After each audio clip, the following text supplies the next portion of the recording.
First of all, welcome everybody and all those that are viewing the session, and definitely welcome the panelists today.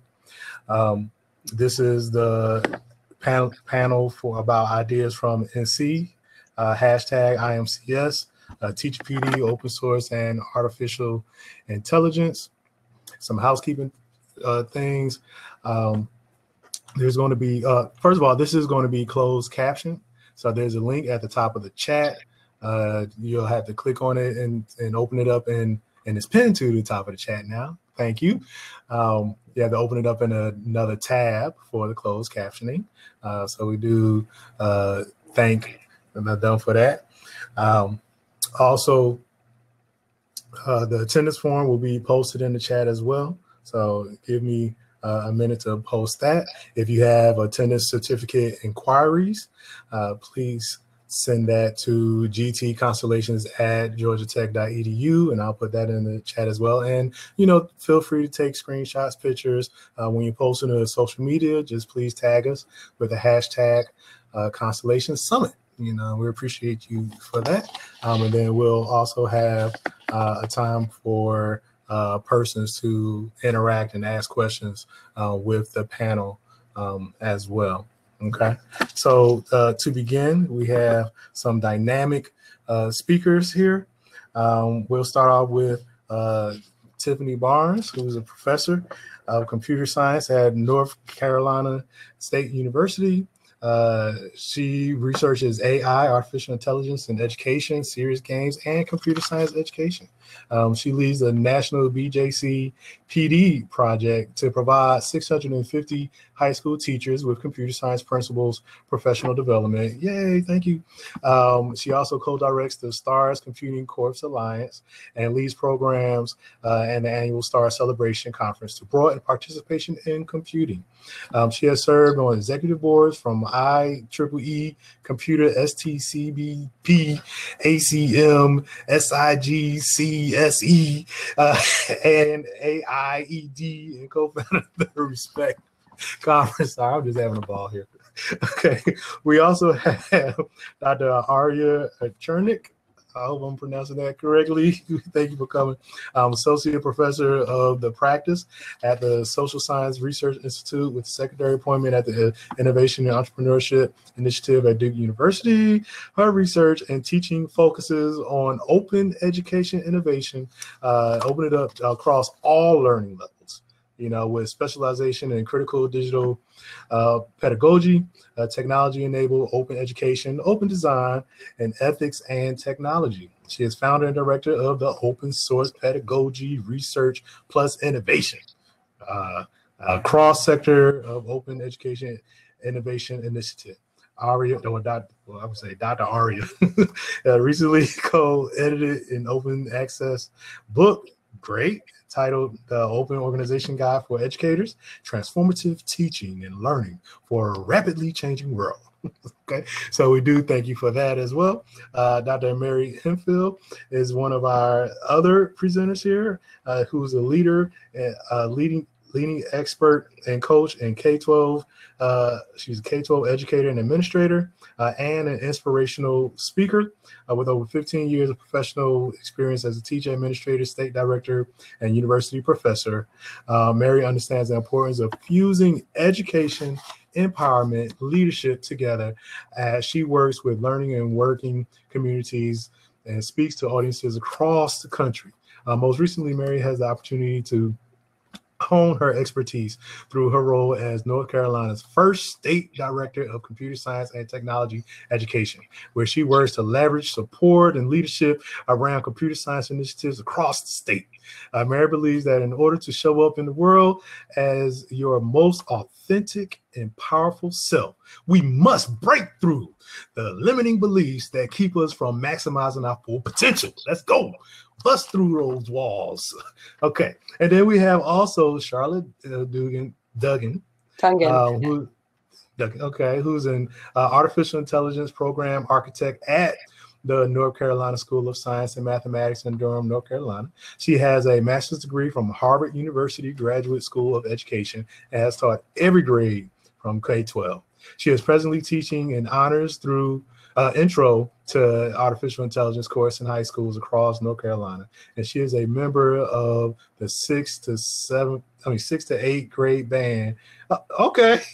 And the AI 4K12 initiative. Boom, shakalaka. So we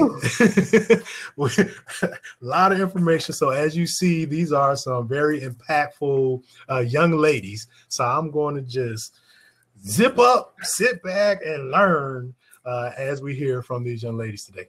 All right. Well, thank you for that introduction. You've got a lot of personality. We appreciate all those words at us. And so we know each other because we do work at the state level for computer science education in North Carolina. And we feel really passionate about equity issues and making sure that everyone is a part of the computer science conversation. And some of us have been a part of IMCS, which is our movement to make sure girls and women are a part of the CS curriculum. And we're going to spend 3 to 5 minutes telling you a little bit more about our work and our contributions at the state level. I thought we could start with Dr. Hemphill and then go to Aria, Tiffany, and then me. Awesome. Thank you so much, Charlotte. Good afternoon, everyone. Again, it is a pleasure to be here and just to share the amazing things that are happening in North Carolina. It seems like it's been more than a year, but a year ago, I started as the state's first director for computer science. And this initiative, which is a very robust and dynamic initiative to bring to all of our K-12 public schools computer science integration, computational thinking, and cross-sector collaboration, has truly been the fruit of the efforts of these ladies and the organizations that they represent. When I started this work, one of the things that we had to be very clear about, particularly at the state level in the Department of Education, is the fact that computer science is future-proof. So in just the 3 days that it will take to have this professional development summit, something about computer science, computational thinking, or the structures and systems that support computer science are going to change. So we were not building an academic discipline, much like English language arts, science, or social studies, but it was something that was going to be living and breathing. Everything about it was going to need to be changed at the touch of a button. And so we really approached our work of developing the state's first set of computer science standards for all of our public schools from that same vein. We started to look at the 100 counties across North Carolina and really started to understand that the stories of computer science were different from the mountains to the coast. And depending on what our students' landscape looked like, regardless of whether the fact they had a university in their backyard, if they had organizations like IBM, SAS, or Lenovo in their backyard, or if they were very, very unfamiliar with computer science in that conversation, we had to create a living, breathing framework, something that was going to be differentiated for teachers to be able to reach their students and for students and parents to be able to have conversations about computer science. When we started doing our research and looked up the top 10 computer science jobs across our state, we had everything from computer and information research scientists to IT project managers and software developers, upwards of 6-figure careers that we knew could truly help our students break generational curses. But the thing about it was we needed to start early. And that's why this K-12 initiative is so important. If we wanted students to arrive in high school and be able to pick robust pathways with cybersecurity, data analysis, algorithms, and data science, we needed to give them a very, very strong foundation. And so in order to do that, we have started focusing on the computational thinking that goes into our standards work. We had to work very hard across the state to develop a statewide definition and understanding of computer science and computational thinking, because again, there were very diverse definitions of what computer science looked like. We approached our work in terms of computer science as an academic field of study that covers hardware, software, algorithms, and their applications and impacts on society. And when the state board decided last June to adopt computer science standards into the North Carolina Standard Course of Study, we started communicating those definitions with every teacher leader, district leader, and external stakeholder that we came into contact with. And what we saw is that over the course of this past year, we have impacted over 550 teacher leaders, school leaders, district leaders, and external stakeholders, curriculum reviewers, and writers who have poured themselves into our work. This July, we will be offering up the first set of computer science standards for adoption by the North Carolina Standard Course of Study. And along this past year, we've not only been focusing on the academics of computer science, helping our teachers, helping our schools and districts understand what that is, and also helping our teachers understand that computational thinking has tentacles that reach far beyond computer science. That if we can help students become problem solvers and solution seekers, they can really take computer science by the reins. But we have also had a robust campaign to address the gender gap. In 2019, Girls Who Code released a report that said, according to those 50 states in our Commonwealth across the country, we have seen over the last 2 years that states with policies aimed at increasing the volume of computer science classrooms has seen decreased participation by girls. When we started to look more granularly at the North Carolina data, we were looking at 6% participation of girls, students in historically marginalized populations and low socioeconomic demographics across AP Computer Science and computer science courses in the middle school as well. So we launched hashtag IMCS last October. We had 9 amazing women across the state that represented everything from Charlotte Dungan here in hashtag IAMSAI. We had Aria Chernik, who represents I Am Open, which is open source principles. We even had Mayway Boudin, who represented policy research with the Department of Commerce, and our North Carolina Teacher of the Year, Mariah Morris, to represent computer science education. Sally Ride said, if you cannot see it, then you cannot be it. So we wanted to elevate these women, and we wanted to make sure that our young girls across our state saw women who were living, learning, and leading in the CS profession. Our goal is to show North Carolina K-12 students, female and male, the possibilities for their futures across the CS ecosystem in realistic and tangible ways. And we also wanted to show them diversity by industry. A lot of the North Carolina conversation had been concentrated on coding and robotics. This allows us to show CS education, exploration, and implementation across many, many job fields.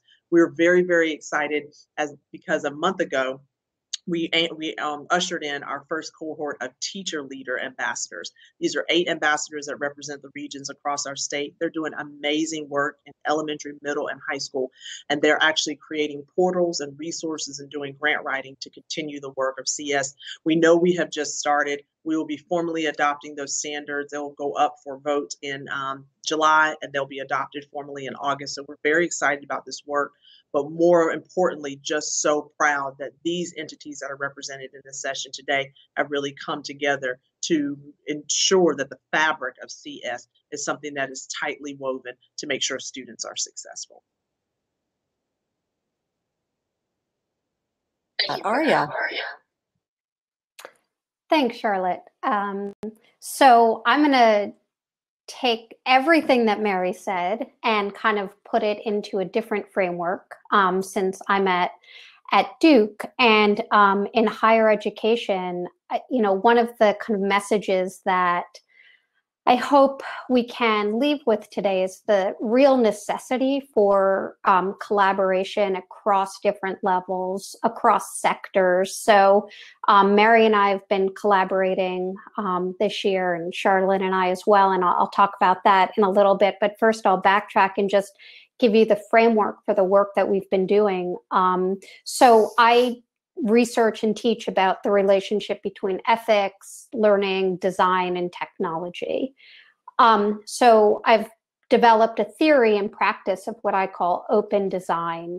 And open design combines open source principles with design methodologies and critical pedagogies. So open source principles, we think about things like democratization of knowledge, transparency, radical collaboration, inclusivity, and diversity. That gets folded into a design methodology informed by design thinking and human-centered design. And then at that intersection is also a critical pedagogy informed very much by Paulo Freire and his work, Pedagogy of the Oppressed, which has been with me for many, many, many years and feels more timely than ever. So that pedagogy is very much focused on learner-driven, self-initiated, project-based, problem-posing types of learning. And I think that this is so connected to CS education today. I mean, we know that technology kind of affects, technology and computational thinking affects all of the different aspects of our lives, personally and professionally. So a number of years ago, I started working with undergraduate students at Duke into what turned into something called CS by Us. And you can find us at csbyus.org.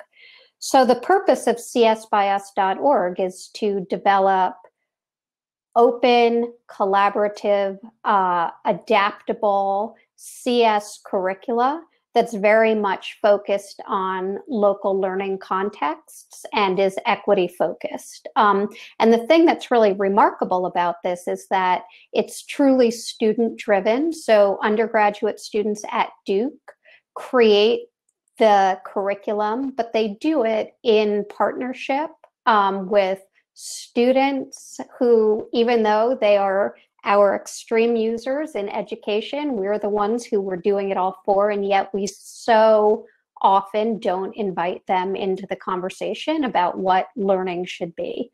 So they do co-design with students, with teachers, with Department of Public Instruction, and create curriculum. We test it in schools. And in the latest iteration, we've been working on a curriculum for grades 3 through 5. That's the partnership with Mary and the Department of Public Instruction. And what I hope, and what we'll be talking about a little bit later, is that people in this session and people that you know, that we can find a way to coordinate our efforts and collaborate in a way that truly can kind of harness the power of open ethos and the technology that makes it possible for us today. So we have so much creativity in the world and in our communities. My hope is that we can find ways to co-design together and particularly invite voices that have for too long been underrepresented or unrepresented in designing computer science curricula, bring those voices to the center and create very responsive curricula that is robust enough to work at scale, but adaptable enough to be responsive to local learning contexts. And that's a huge challenge, but that's what I'd like to think about a little bit in the session today. So thank you. Awesome. And Dr. Barnes. Great. Good afternoon. Thanks for having me. This is a really distinguished panel to be on. Let me share my screen.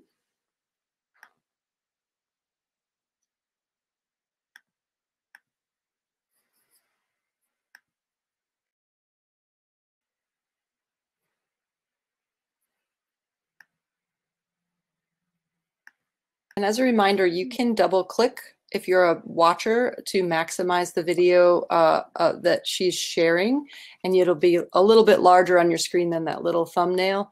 Another thing you can do on the top right, way up by, there's a little green dot that tells you how many people are here. There's a like sort of a line and then a little caret symbol. If you click that, it'll minimize the chat and you'll be able to see a little bit better than that tiny, tiny window. All right, so today I'll just tell you about a few projects. I'm going to first mention my work with the Beauty and Joy of Computing development, and then my Infusing Computing work in North and South Carolina to help middle and high school teachers integrate computer science and computational thinking into their classes. And then if I feel like I have a little time, I'll also tell you about some of my research work that's related. And I've always thought that computer science allows people to do creative work, but kids don't actually get to see that programming and computer science can actually allow them to be creative. So one of my goals is to help empower teachers be able to bring that love and ability of students to be creators rather than just consumers of the technologies that they really love. And I saw Beauty and Joy of Computing as a course that did that. It was originally a course that was developed at UC Berkeley, and I worked with Dan Garcia and Brian Harvey to build a national professional development program across the country so that teachers could learn how to teach this class as a high school course. It's a curriculum for CS principals. Students get to learn with programming with the SNAP programming language and also focus on the potential benefits and harms of computing technologies. My team has provided PD to teachers, 650 teachers since 2012, and there's a New York City BJC team that has provided PD to about 150 teachers in the last 4 years. The curriculum is broken down into several parts. It's very nicely redeveloped with work by edc.org, and it's a very nice online curriculum. Anyone can access it. And it also looks at societal and global impact issues related to computing. I like the SNAP programming language because it allows students to do very complex programming without having a lot of bugs, and they get to have visual metaphors for deep ideas. This is just a screenshot of what the programming environment looks like. Students can drag and drop code, and it's unlikely that they'll make typing errors. The curriculum is available online, and it's free for anyone. And we have a teachers community that has, I think, over 800 people on it that we answer questions, and the developer of the SNAP programming language is on that community as well.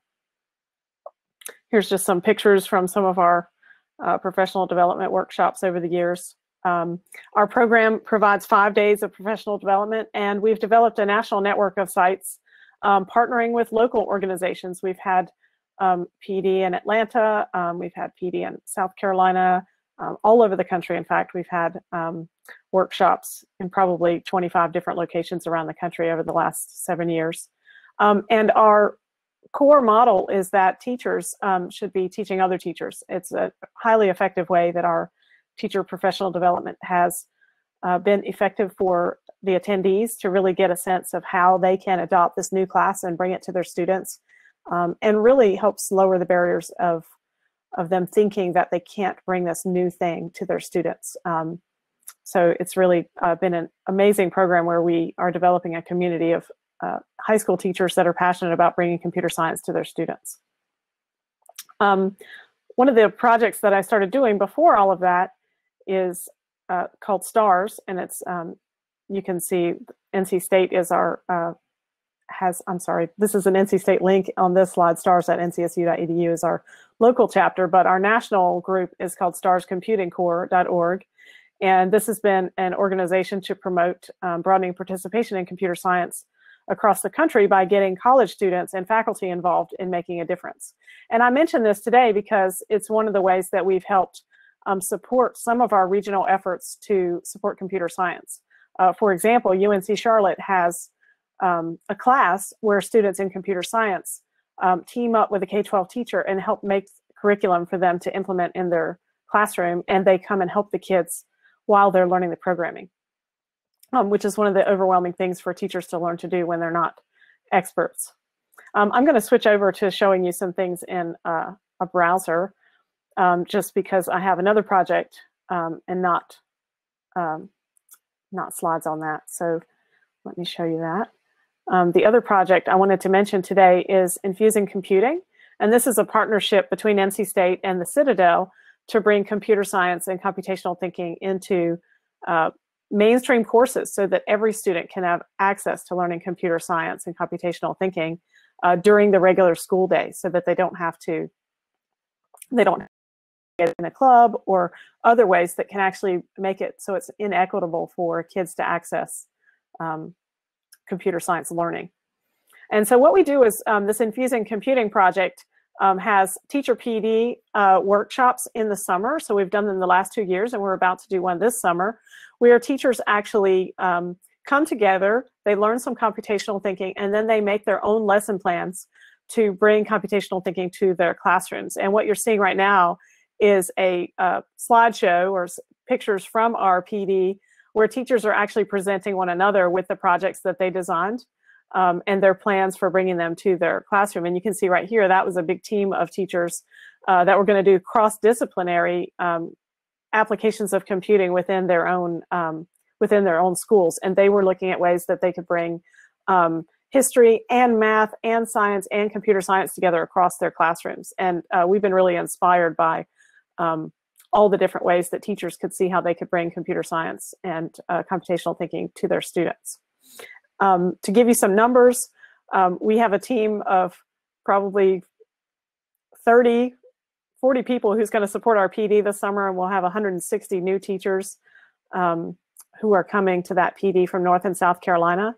It's going to be online the last week of July. We're really excited about it. We're hoping that we can expand this later to other places. Let me see what else. I wanted to tell you one more set of things. So just going back to my slides, I'm actually really excited about this other project that we're doing as part of my research.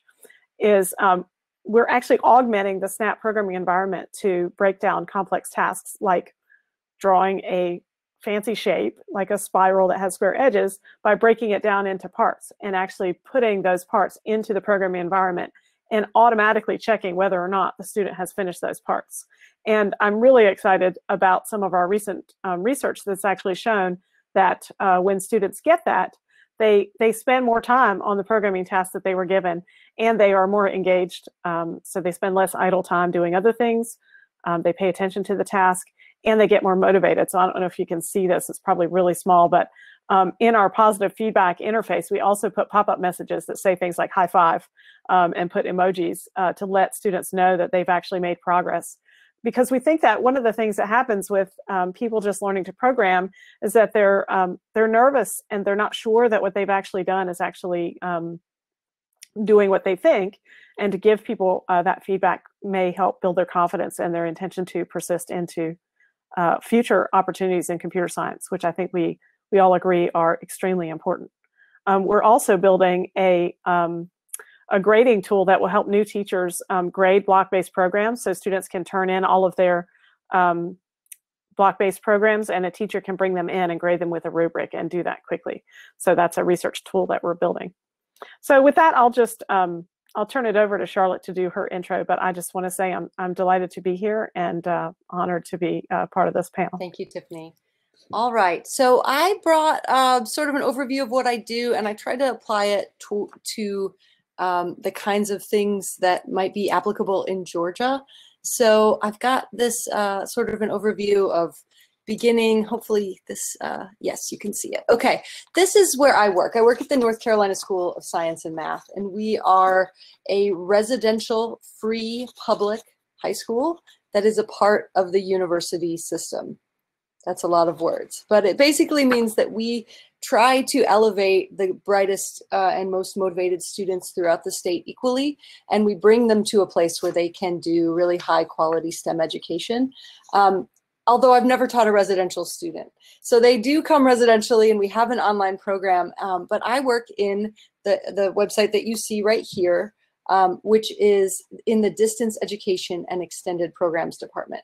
So if you're in North Carolina, you may have heard of our residential school, but actually we are looking to impact 100,000 teachers and 1 million students, and to bring the knowledge that we share of high-level STEM concepts, including computer science, outside of our hallowed building to the schools throughout North Carolina. So when I teach, which is a part of my job, I teach in rural schools, actually, in places where they can't hire a computer science teacher. Some of my schools have 35 kids in a grade. There's just no way they're ever going to be able to hire. So we actually teach virtually, and I visit them once a semester also, and really get to know these kids. So this spring, I was able to teach Intro to Artificial Intelligence from the mountains to the coast, like literally coast to coast, and in the Piedmont, and really got to know some really awesome, amazing kids and teach them CS. So on this website that you see here, if you were interested in some of our distance education programs, you'd go to the North Carolina School of Science and Math website, ncssm.edu. 4NC Schools has some resources for educators. That would include our Learning Innovations blog. We do have tours. If you're here, you can come visit. We have national professional development opportunities. We do offer distance education courses, but they are only for North Carolina students. And we have the program that I work in, which is the Ryden program for innovation and leadership in artificial intelligence. That program is primarily focused externally, and I'll talk a little bit more about that later. So NCSSM, my school, is part of a national organization called the National Consortium for Secondary STEM Schools. There are actually 3 NCSS members in Georgia as well, and they are, maybe you've heard of these schools, the Center for Advanced Studies in Science, Math, and Technology at Wheeler High School, the Gwinnett School of Math, Science, and Technology, and Rockdale Magnet School for Science and Technology. NCSSS is a really great place if you're a high school educator or administrator to build resource capacity. Like, there's amazing PD, there's a really great network of like, what should we be teaching? How do we reach these kids? What is most important to communicate in STEM education?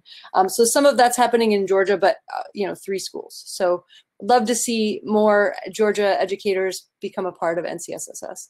And then our work here, you'll notice CS4NC, some of us are a part of that organization, and we created a landscape report that kind of helps us talk about computer science education throughout North Carolina.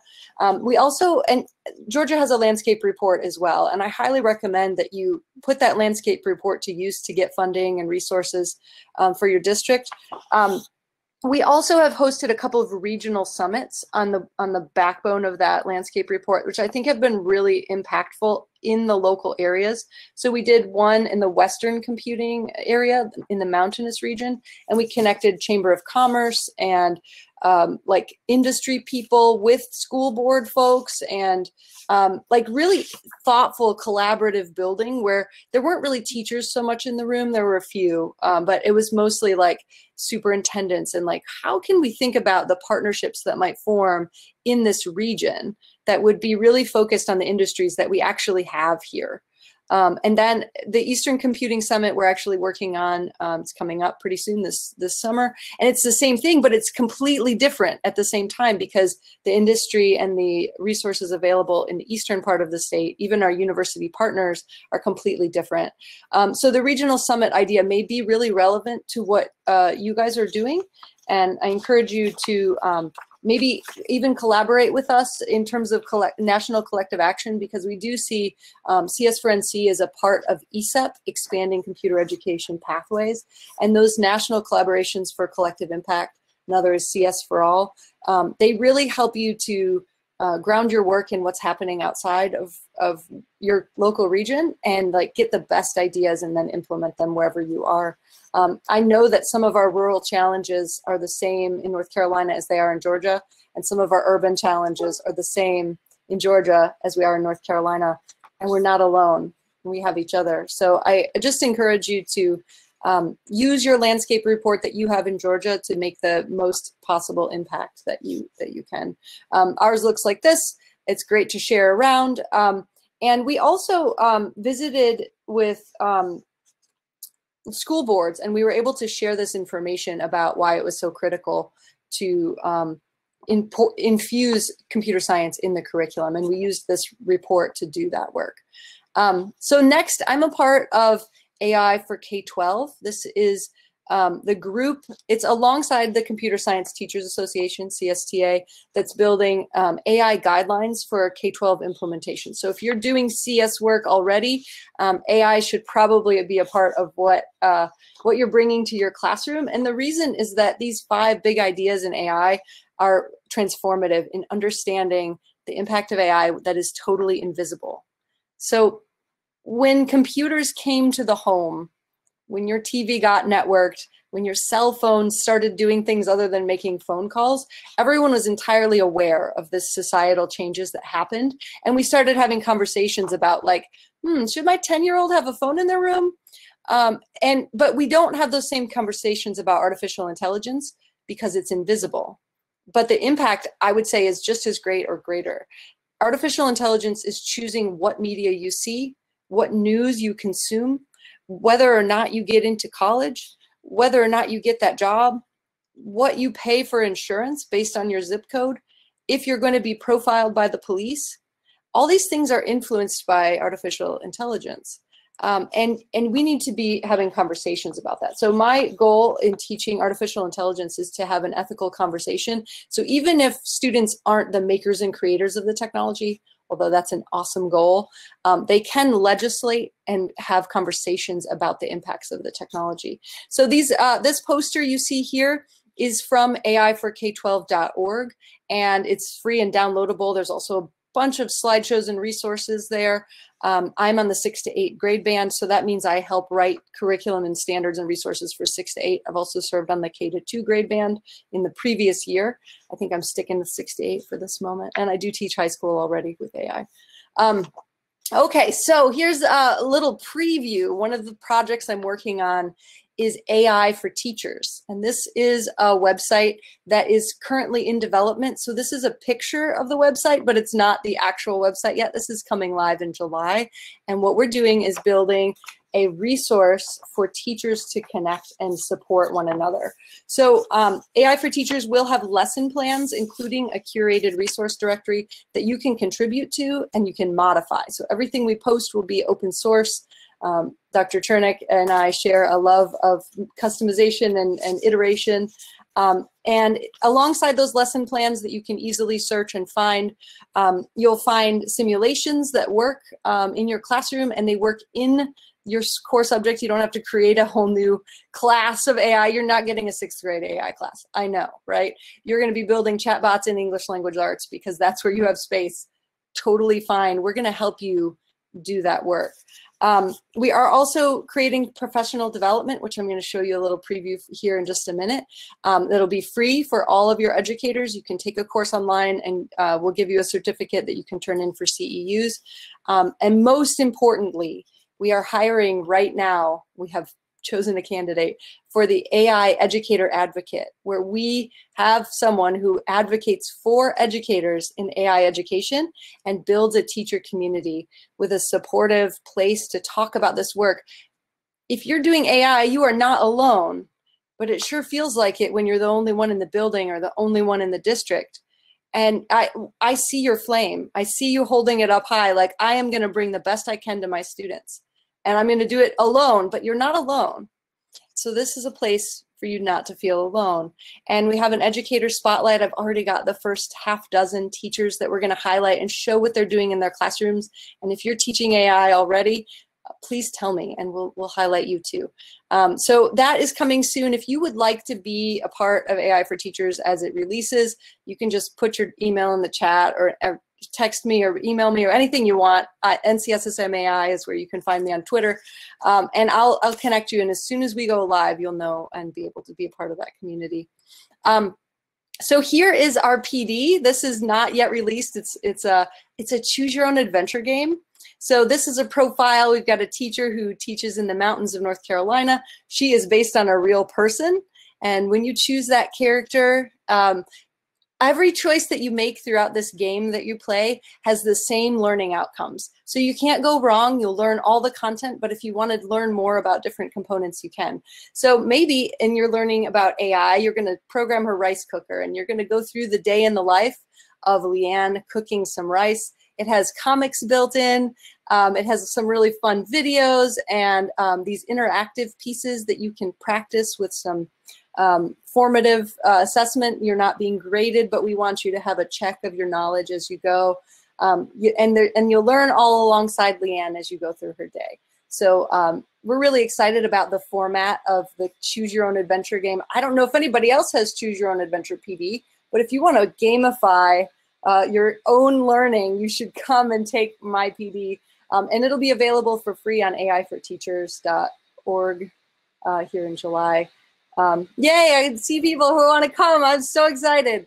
Oh, that's awesome. Thank you. And then we do have a lesson plan available right now. And if you want this lesson plan, I'm happy to share it with you. But we've created a game that's unplugged. It's called Guess Who, the actual board game.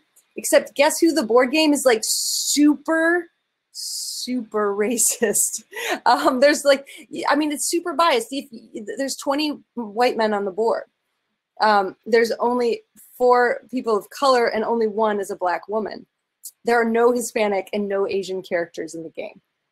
And so when you point this out, students' minds just go, what? This is crazy. And they redesign the game. And they also build some algorithms to talk about like the injustices that we build into our systems. And it's just super fun because it's unplugged, and then they redesign and make new cards, and then they talk about algorithms.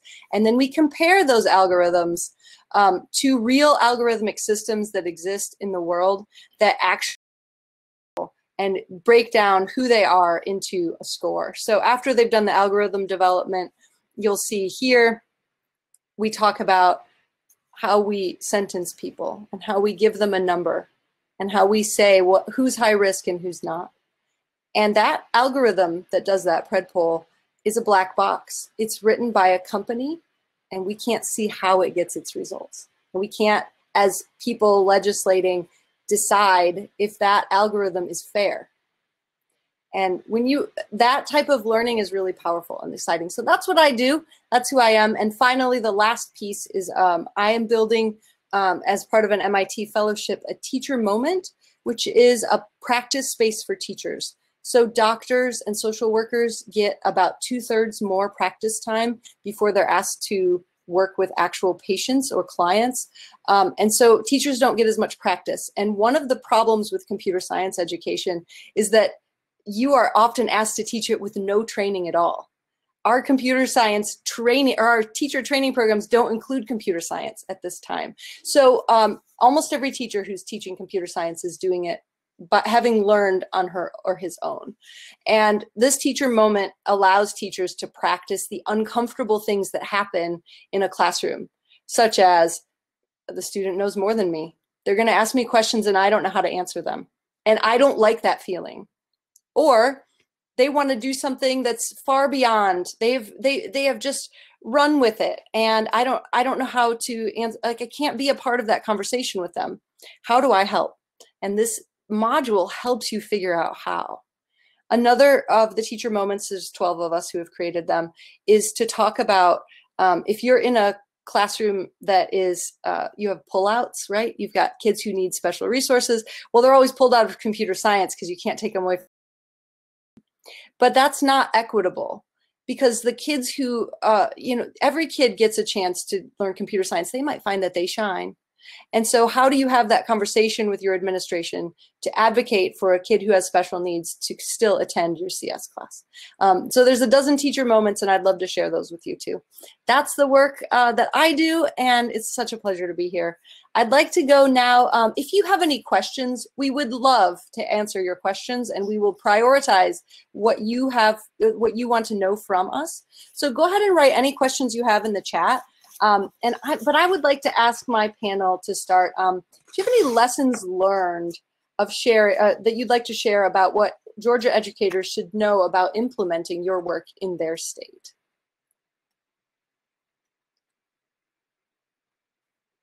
Anybody can go.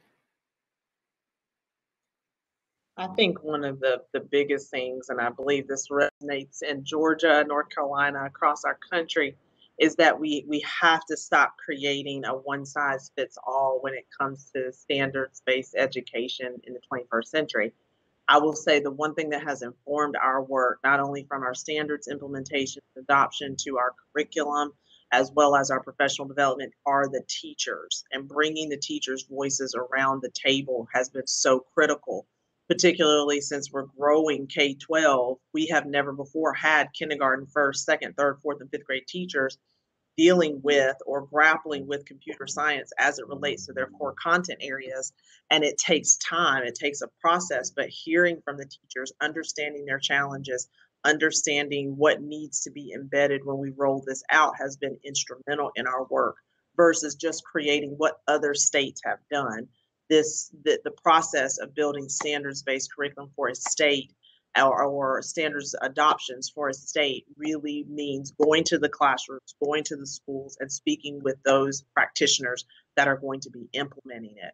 And even, Charlotte has done such amazing work. We forgot to mention that our computer science standards are actually going to have the nation's first set of AI guiding principles that are really going to help teachers have that conversation and approach that work with students. And we wouldn't have gotten there without very granular and specific feedback from elementary teachers about what's already happening with AI at the elementary level. Middle school teachers were talking about CS discoveries from code.org and Project Lead the Way, and then having conversations with our CTE department and our high school teachers and APCS about how AI works. So truly, I would say for any state that's looking to do this work, bring the voices to the table who are going to be implementing, talk to students about their challenges and their celebrations, and work to embed those in the policy, in the practice, and in the pedagogy.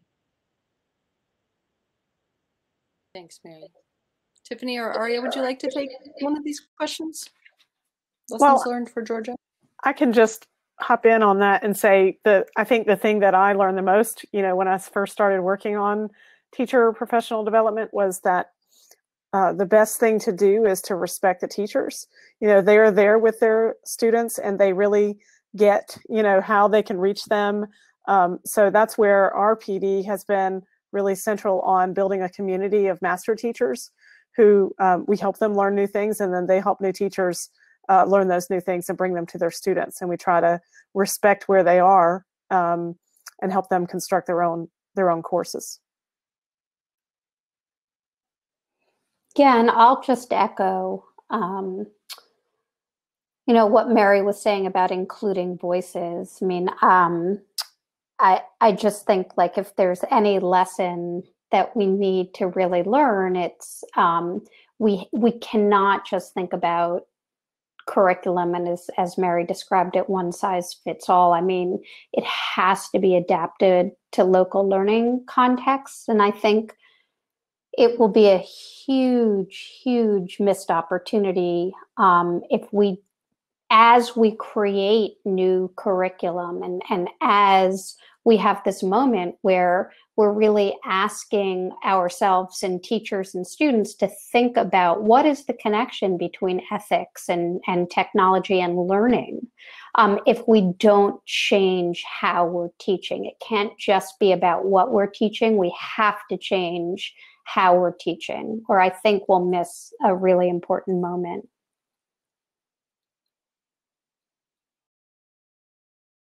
Thank you. I was thinking about hearing you guys speak and how important to my work it has been to work with university partners. And I know that this Constellations Computer Science Summit is part of a university initiative, but look for those partners that want. I've learned so much from my collaborations with researchers, and it's really good stuff. It's worth the effort. And then also, one of the challenges is people always think they don't have enough resources. Like, I don't have a computer, or I only have Chromebooks, or we only have them on a cart every few days. But you can do a lot unplugged, and you can get started, and getting started is enough. And there's also a ton of free stuff. Like NYSERC has both training and hardware if you do their courses. Amazon Web Services has online challenges that are free. And there are often local partnerships that are willing to donate time and materials that aren't available like in the interwebs. So it's worth reaching out to companies locally. We have like Cisco and IBM, and those are amazing partnerships if you just ask. So those are maybe my takeaways also. And all right, do we have any questions? Here's one. I see one from Ryan Mendez. There have been a ton of resources flying at us right now. Where should someone get started?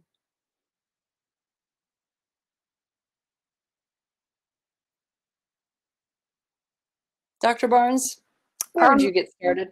Well, where I would get started is it depends on exactly what you're looking for, right? So if you want some professional development, we've got free professional development this summer. So the best place is to go to our BJC website. And I think that is one problem that we have in terms of keeping track of all the resources. That's one reason why we have our CS for NC group, is just so, we meet and talk with each other.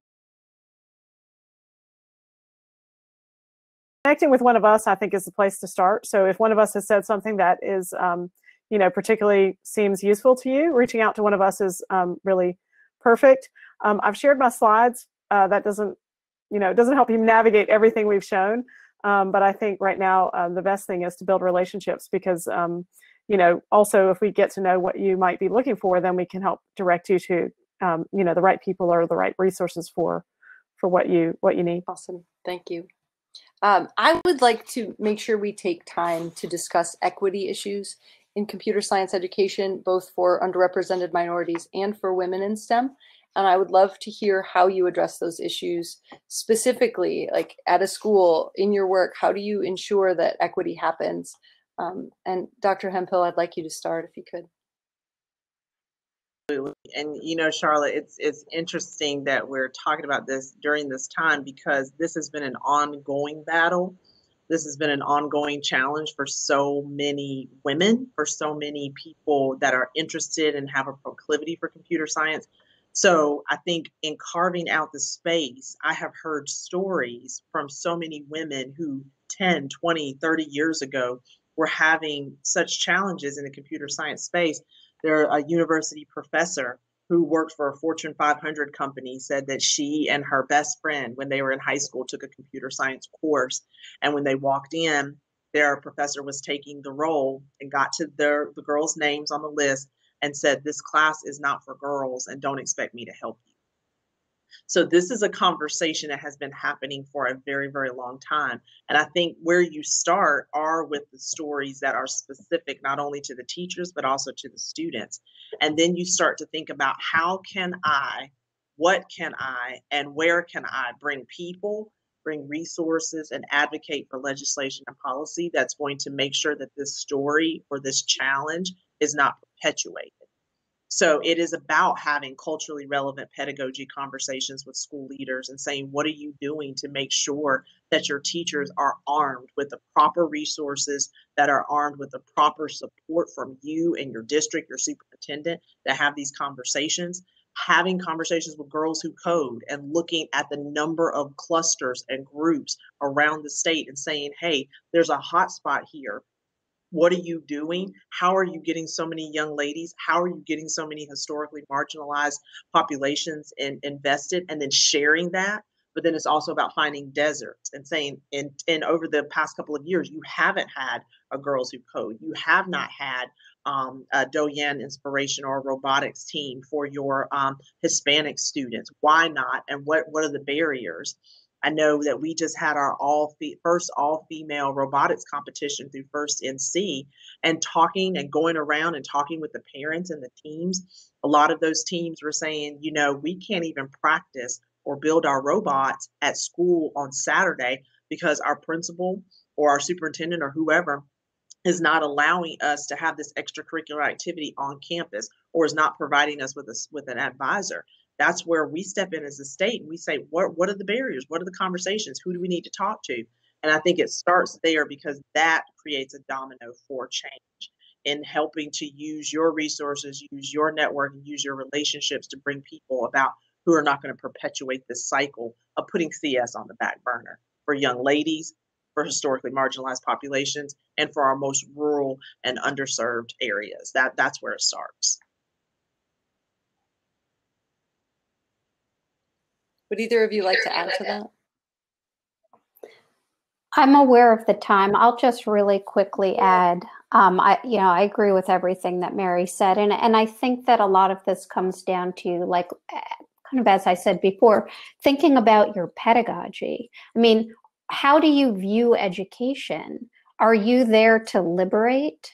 Do you view pedagogy as an act of liberation? And I know that might sound, I don't know what it might sound like, but that's a question that I ask myself all the time, and feels like a really relevant way to start. And that's content agnostic. Certainly when we think about equity, I mean, the curriculum that undergraduate students at Duke just designed is equitable in that you don't need technology to implement it. It's all like an unplugged curriculum teaching computational thinking. That's one example of equity, but there are other examples of equity that have to do with how you occupy the space of the classroom. And I think those are some of the kind of the interventions into equity that actually can really have lifelong influences on students. Awesome. Tiffany, did you want to add anything here? I think that I always say the same things, but I think teachers are key here. You know, teachers believing that kids can do computational thinking and computer science is super important. And encouraging and engaging them, you know, telling them purposely, like, I think you can do this. I think that's super powerful. And I think we tend to not realize how important that is. So I think, you know, Aria just mentioned, like, this can change people's lives. Like, just one time when a teacher says, you are good at this, you can do this, you should do this, you know, I'm here if you want to ask questions. That's so powerful. I just can't overemphasize that. And I also think that engaging kids with their friends to do it together with their friends is super important, right? So I'm sort of at the nitty gritty of, like, how can we get that one kid at a time, two kids at a time? You know, say, let's, you know, take one young woman, for example, or, you know, Black woman, and say, you're amazing at this. And your friend is also amazing. Why don't you both take computer science class that's coming up? And getting people to do things together with their friends, I think, so they can actually have a sense that there are people who are like them in the room when they're learning it, and not feeling like they look different than the people who are already there. And that's one thing that we're trying to address at the university level right now is, you know, we hardly have any Black students in our computer science program, and that's a problem. We need to make it so that people can look around and see people like them and feel that they belong, and sort of reaching out to communities that already have people of color there and already engage with women, I think is really important. And someone asked in the chat, you know, how can we engage with industry? I think industry has a lot of diverse people in it. And so one thing we can do is invite, you know, people who are out in industry to our classrooms and talk about, you know, how has, you know, computing changed their lives, and how does being from diverse group, you know, impact their life and that sort of thing. I think that's one great way to connect. On a practical level, my program, STEM Scholars, works with 91 counties of the 100 in North Carolina. We work with school partners, so we can't mandate anything. But we can ask a tough question, which is, why haven't you enrolled the same demographics that you have in your school? Or for younger kids, why haven't you enrolled the same demographics that you have enrolled in your AIG program? Where is the reflection of your school population in my course? And if you can't tell me why it's significantly different, then we need to talk about where are the girls and where are the minorities. And that's a pretty easy conversation because it has to do with numbers. You're not calling anyone out. You're saying, I would like to see, and we expect to see the same demographics that are in your school in our courses. So you can go that way. We only have 2 minutes left. And the last question really is, how do we do this if it's an elective? How do we implement CS? And Mary, can you take that last question for us, please? I think it starts with really looking at the 9 policies that code.org puts forth to codify computer science in your state. It is about going to legislatures, talking with your state board, bringing your Department of Education together and asking for computer science to satisfy a math or science course. Now, there's lots of conversation around whether computer science is a pure math or a pure science. And because it's not, there's a lot of debate around that. But it's kind of like in education. It doesn't matter until it matters. And when you put that up against graduation requirements at the state level for North Carolina or the state level for Georgia, that's when you start to have some real movement in teachers, and certification and protocols start to follow suit. All of us are available to be contacted as we leave the session. Please feel free to reach out to any of us. We're friendly. Yes. Thank you so much. Wow. So this was a powerful session from some powerful women. This was awesome. This was awesome.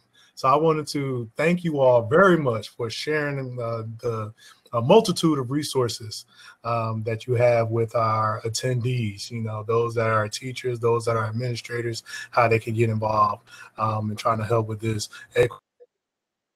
computer science, so forth and so on, get them the students, the teachers to learn more, the PDs. I mean, I was just looking and writing notes about everything. So I really appreciate you on that. For our attendees, if you haven't done so already, there was a post in the chat for the attendance form. So you could go ahead and fill that out if you haven't done so already. We appreciate you for that. If you need the attendance certificate or what have you, that was posted in the chat as well, to go ahead and forward those inquiries to gt.constellations@georgiatech.edu. So you can do that also. We have a little break now before our next session, which should be beginning at 4 o'clock. So about 15-minute break. So, you know, sometimes I gotta take a breath. So this was really, really good. Thank you very much for what you're doing. Thank you. Thank you.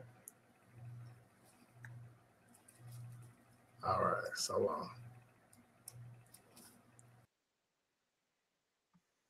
I think we got to hit the leave button.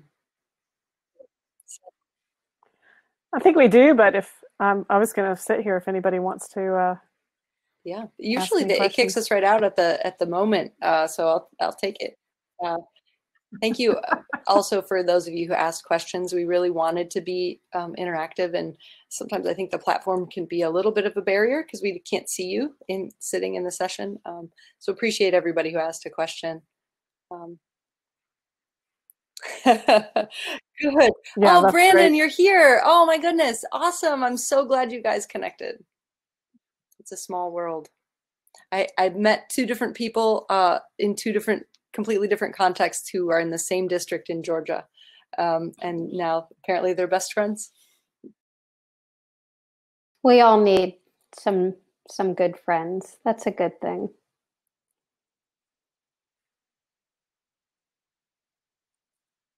Hi, Deborah. Everybody's just hanging out with it. I know. There's still 32. Well, I just want to let people know, if you're still here and you want to do teacher PD this summer, and you're a teacher, we have some online PD still available. Applications are still open on our BJC website. So, Minecraft education lessons. Brandon Murray is building Minecraft education lessons. My son wants to do those. When you're ready, let me know.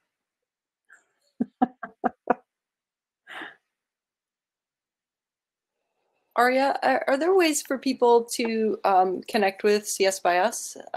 Yeah. Maybe you can share a little bit about that since there's Yeah, absolutely. Probably I'm going to put my email. Probably the best way is just to email me, and the kind of the vision for it is that it really is driven by a community. And I think, someone mentioned we have all these resources flying around all the time, and it's so true. And it's a good thing, of course, but it also makes it can also be a barrier.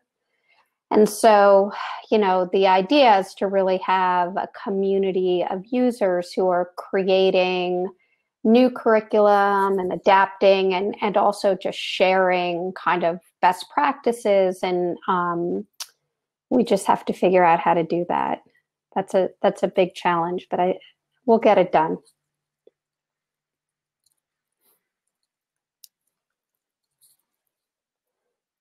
And if you could just post your email address or email me directly, you can find me in People.